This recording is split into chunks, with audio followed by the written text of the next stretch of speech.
আসসালামু আলাইকুম বন্ধুরা, কেমন আছেন সবাই? যারা বুনো কবুতর বাড়িতে পুষতে চান অবশ্যই বুনো কবুতর আপনারা আটকে রাখবেন।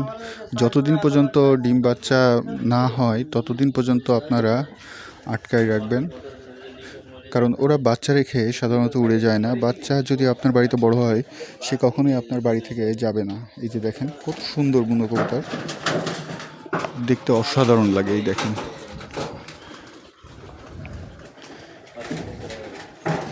সবগুলো কবুতরই সুন্দর, কিন্তু বুনো কবুতরগুলো দেখতে অনেকটা জ্বালালি কবুতরের মতো, যার কারণে দেখতে অনেক সুন্দর লাগে। আমার কাছে অবশ্য সব কবুতরই অনেক সুন্দর লাগে। আপনাদের কাছে কেমন লাগে অবশ্যই জানাবেন। অনেক সুন্দর কবুতর।